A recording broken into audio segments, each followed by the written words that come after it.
happy ending. At the end of World War II and the Holocaust, the global community promised to never again allow genocide to happen. But from Bosnia, Rwanda, Darfur, the list goes on. The world has largely been ineffective at preventing mass atrocities. There's a new book out by the Montreal Institute for Genocide and Human Rights Studies at Concordia. There it is, Mobilizing the Will to Intervene. It pushes countries to do more and show more leadership on this issue. Cal Matthews is one of the co-authors. He's also a lead researcher in genocide studies at the center.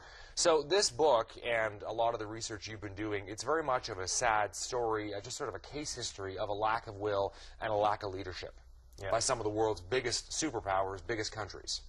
Well, exactly. I mean, one of the issues we found is that political leaders, and we've interviewed over 80 people in this book to come to our findings, and what we found is that our politicians just don't take this seriously. They seem to think that genocide, you know, what happens stays where it happens, and we're starting to see that we're in a new world where actually crises overseas can come back and affect domestic politics. So now we're putting it to the forefront to say this is why you have to act. What's interesting as well is that you've seen some movement, not so much in Canada, but in the United States, where folks there who are involved in the issues of genocide and preventing it are looking at some of the work that you've done and your group has done and saying, you know what, there are some interesting policies and proposals here that we need to look at. So there's some actual movement forward on the American model.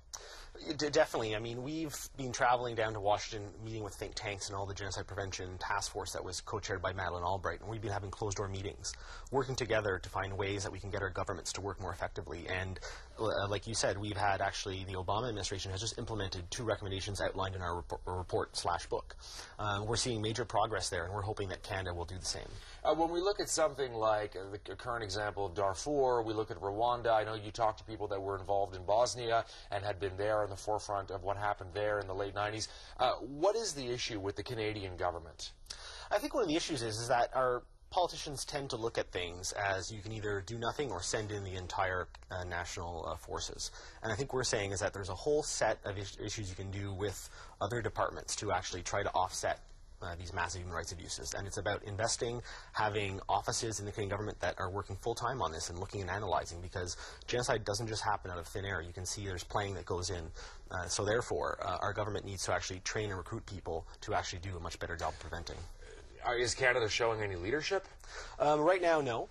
Canada did show leadership. 5 years ago, Canada signed on to the Global Outcome document at the UN that endorsed the responsibility to protect. Our government now is focused on Afghanistan, but pulling out in a year. We might get a seat at the Security Council. We're hoping the Canadian government actually is seized by this issue and shows leadership at the UN and domestically here at home. When I talked to you back in July here when you came on the show, one of the things we touched on was, I think, a real key message here is that this idea of spending blood and treasure, so to speak, in faraway, exotic places.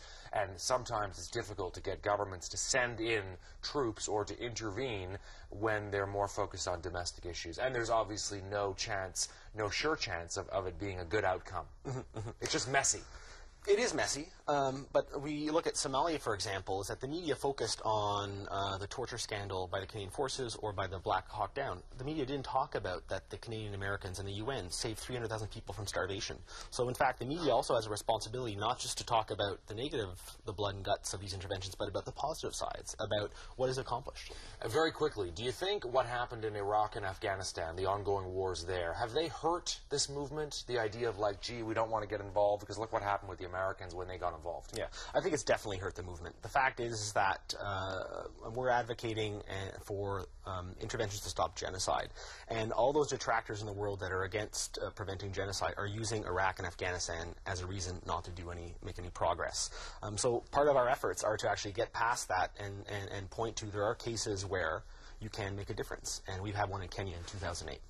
Thank you very much. The book is called Mobilizing the Will to Intervene. Cal Matthews is a co-author and lead researcher at the Institute at Concordia. Appreciate this and all the best. Thank you, Todd. We'll be right back. Visit ctvmontreal.ca for the latest news. Plus, join the discussion and get instant updates.